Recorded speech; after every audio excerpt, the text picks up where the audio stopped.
लोग क्या कहेंगे दोस्तों, लोगों की बातों पर ध्यान मत दो। जितने लोग हैं उतनी बातें होती रहेंगी और हम इस दुनिया में सभी को खुश नहीं कर सकते हैं।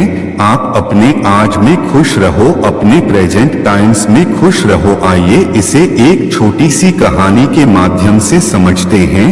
यह कहानी एक राज्य में रहने वाले एक बूढ़े व्यक्ति और उसके बेटे के बारे में है, जो जंगल की लकड़ी को बेचकर अपने जीवन का गुजारा करता था। उसका एक लौता बेटा था। उसका बेटा सेना में जाता था और वह दोनों काफी गरीब थे, लेकिन वह जो बूढ़ा आदमी था वह अपनी अजीब बातों और अपने सफेद घोड़े के लिए जाना जाता था। बूढ़े व्यक्ति के पास एक बहुत ही सुंदर सफेद घोड़ा था और पूरे राज्य में आसपास के राज्यों में भी इतना सुंदर घोड़ा किसी के पास भी नहीं था, जिसके कारण राजा भी उस बूढ़े व्यक्ति से ईर्ष्या करता था। कई अमीर लोगों ने उस घोड़े को खरीदने की कोशिश की। राजा ने भी कई बार सोने के सिक्कों का दाम लगाया, लेकिन वह बूढ़ा आदमी किसी के भी लालच में नहीं आया। वह बूढ़ा व्यक्ति हर किसी से यही बात कहता था कि यह सिर्फ घोड़ा नहीं है, यह मेरे परिवार का एक सदस्य है, यह कोई संपत्ति नहीं है। मैं पैसे के लालच में आकर अपने परिवार के सदस्य को कभी नहीं बेच सकता। रात का समय हो गया था और वह बूढ़ा आदमी और उसका बेटा दोनों ने खाना खाने के बाद वह लड़का सो गया और उसके पिताजी ढोए को सारा डाल के अपने घर के बाहर अपने बिस्तर पर सो गए। अगली सुबह जब वह बूढ़ा आदमी अस्तबल में घोड़े को लेने गया तो बूढ़े आदमी ने देखा कि घोड़ा अस्तबल में नहीं है। बूढ़े आदमी ने उस घोड़े की बहुत तलाश की, लोगों से भी पूछताछ की, लेकिन उसका घोड़ा कहीं नहीं मिला। वह बूढ़ा आदमी काफी परेशान हो गया था। उसे लगता था कि उसका घोड़ा किसी ने रात में चोरी कर लिया। कुछ समय बाद यह खबर पूरे राज्य में आग की तरह फैल गई। कई लोग वहां आ गए थे और बातें करने लगे। हमें पहले से ही पता था कि किसी दिन घोड़ा चोरी हो जाएगा। यह बूढ़ा आदमी बहुत गरीब और कमजोर है, वह ऐसे अनमोल घोड़े की रक्षा कैसे कर सकता है। उन भीड़ में से एक आदमी ने हंसते हुए कहा, घोड़े के जाने जा सदमा आप बर्दाश्त नहीं कर सकते, आपको बहुत दुख हुआ है। वह घोड़े इकलौता आपके कमाई जा जरिया था, आपका इससे बुरा भाग्य और क्या हो सकता है। अगर आप घोड़े को पहले ही राजा को बेच देते तो आपको अच्छी रकम मिल जाती और आप अपना बुढ़ापा आराम से गुजारते। बूढ़े व्यक्ति ने किसी की बात पर कोई जवाब नहीं दिया। उसने बस ही कहा, जो कुछ भी है सब ठीक है, सच तो सिर्फ इतना है कि घोड़ा अस्तबल में नहीं है, बाकी जो होगा देखा जाएगा। इस घटना के करीब 2 महीने के बाद रात को वह बूढ़ा आदमी अकेला अपने घर के दरवाजे पर बैठा था। तभी अचानक रात को घोड़ा वापस आ गया। घोड़े को वापस देखकर वह बूढ़ा आदमी बहुत खुश था। उसने सोचा कि घोड़ा चोरी नहीं हुआ था, वह जंगल में भाग गया था। लेकिन आश्चर्य की बात यह थी कि घोड़े के साथ उस नस्ल के 15 और घोड़े आ गए थे। फिर अगली सुबह यह खबर पूरे राज्य में जंगल की आग की तरह फैलने लगी। लोग इकट्ठा होने लगे और उस बूढ़े व्यक्ति से बोले, आप सही थे, घोड़े का जाना कोई दुर्भाग्य नहीं था, यह तो आपके लिए एक वरदान साबित हुआ है। आपके पास अभी एक नहीं 15 और घोड़े हैं। आपकी किस्मत अब बदल चुकी है, अब आप घोड़ों के व्यापारी बन सकते हैं। वह बूढ़ा आदमी शांत रहा और बोला, सच तो यह है कि घोड़े के साथ 15 और घोड़े आ गए हैं। जो कुछ भी है सब ठीक है, आगे जो होगा देखा जाएगा। उस बूढ़े व्यक्ति के बेटे ने जंगली घोड़ों को वश में करना सीखना शुरू किया, लेकिन घोड़े जंगली थे तो जल्दी वश में नहीं आ रहे थे।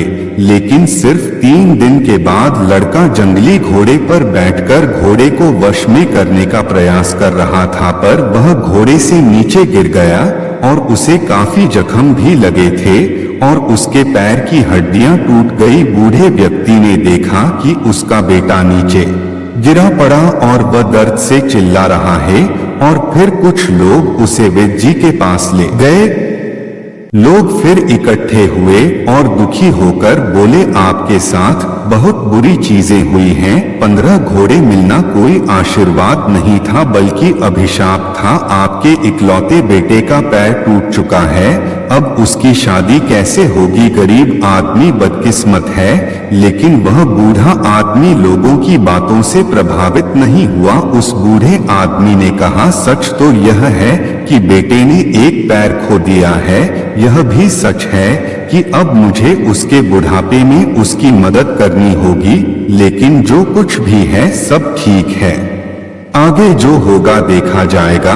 कुछ समय बाद राजा के पड़ोसी दुश्मनों ने एक विशाल सेना के साथ राज्य पर हमला कर दिया। राजा को अपने सेना को तैयार करने का भी समय नहीं मिला। राजा की सेना अचानक हुए हमले के कारण कमजोर पड़ने लगी, इसलिए राज्य के सभी युवाओं को भी ना चाहते हुए जबरदस्ती सेना में ले लिया गया। राजा और उसकी प्रजा युद्ध दुश्मन का सामना कर रहे और दूसरी तरफ लेकिन उस बूढ़े आदमी का बेटा बच गया, क्योंकि वह लंगड़ा था। लोग रोते हुए बूढ़े आदमी के घर जमा होने लगे।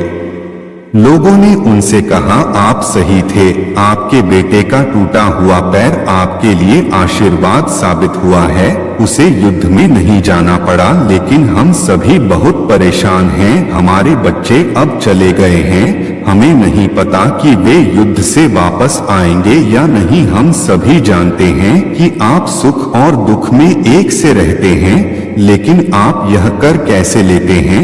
बूढ़े व्यक्ति ने कहा, सबसे पहले सच को समझो। सच सिर्फ इतना है कि तुम्हारे बेटे मातृभूमि की सेवा करने गए हैं। शायद यह तुम्हारी इच्छा नहीं थी, फिर भी वे चले गए। यह दुर्भाग्य है, यह सौभाग्य कोई नहीं जानता। वह आगे बोला, जब तक आप लोग चीजों को अच्छा या बुरा कहने की आदत नहीं छोड़ेंगे, तब तक आप परेशान होते रहेंगे। भाग्य की देखभाल क्यों करनी है? अगर करना ही है तो अपने कार्यों का ध्यान रखें, अपने विचारों का ध्यान रखें और खुशी से जीवन जीते रहे। लाभ हानि भाग्य, यह जीवन के छोटे से छोटे हिस्से हैं। जिस तरह आप एक लाइन को पढ़कर पूरी किताब नहीं समझ सकते, उसी तरह आप एक घटना के आधार पर यह कैसे तय कर सकते हैं कि जीवन अच्छा है या बुरा। जो हमारे नियंत्रण में नहीं है, हम उसके बारे में राय बनाते हैं और अर्थहीन निर्णय देकर परेशान हो जाते हैं। जीवन की छोटी छोटी घटनाओं के बारे में निष्कर्ष निकालने के बजाय वर्तमान पल में रहे। जीवन इसी वर्तमान में है, खुश रहे और अपना काम करते रहे। आपको इस बात पर ध्यान देने की जरूरत नहीं है कि लोग क्या कहते हैं, भले ही वे आपके बारे में अच्छा या बुरा बोल रहे हो। यदि आप इस बात पर ध्यान देते हैं कि लोग क्या कहते हैं, तो आपका मन अपने आप बेचैन होने लगता है। इसलिए आपको अपने जीवन के महत्वपूर्ण कार्यों पर ध्यान देना चाहिए, जो आपको हमेशा आंतरिक खुशी देगा। बूढ़े आदमी के शब्दों ने लोगों को सोचने पर मजबूर कर दिया। शायद बूढ़ा सही था, लोगों को अपने बेटों की फिक्र तो थी ही, लेकिन अब उन्हें यह उम्मीद भी थी कि वह युद्ध जीतकर वापस जरूर आएंगे। साथ ही उन्होंने यह भी समझ लिया था कि जीवन में हर घटना एक कारण से होती है और अच्छे या बुरे फैसले समय के साथ बदल सकते हैं। सबसे जरूरी है कि वर्तमान में जीना और अपना कर्म करते रहना।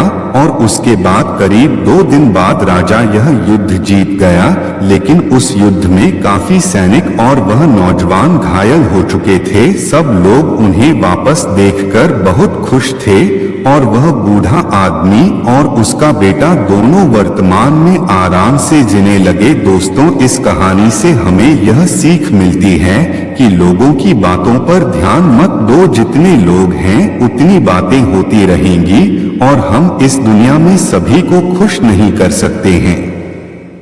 अपने आज में खुश रहो, अपने प्रेजेंट टाइम में खुश रहो। इसीलिए जो आपको सही लग रहा है जिसमें आपका फायदा है उस बात का अपने दिमाग के आधार पर सही फैसला लो। लोग आज कुछ कहते हैं तो कल कुछ, और इसीलिए हमें लोगों पर नहीं बल्कि अपने काम पर ध्यान देना है, अपनी मंजिल पर ध्यान देना है और आगे बढ़ते रहना है। अगर हम इसी तरह लोगों की बातें सुनते रहे तो हम कभी भी आगे नहीं बढ़ पाएंगे और इनकी बातों में उलझकर रह जाएंगे। दोस्तों, आपने आज के इस वीडियो से क्या सीखा वह मुझे आप कमेंट में बता सकते हैं। इसी के साथ में उम्मीद है कि आपको आज की वीडियो पसंद आई होगी, तो इस वीडियो को उस इंसान को शेयर करें जिससे यह कहानी सुनने की जरूरत है और उसी के ठीक बाद चैनल को सब्सक्राइब करें। तो चलिए फिर मिलते हैं ऐसी एक और नई वीडियो में एक नए मैसेज के साथ। तब तक के लिए अपना ख्याल रखिए। धन्यवाद और नमो बुद्धाय।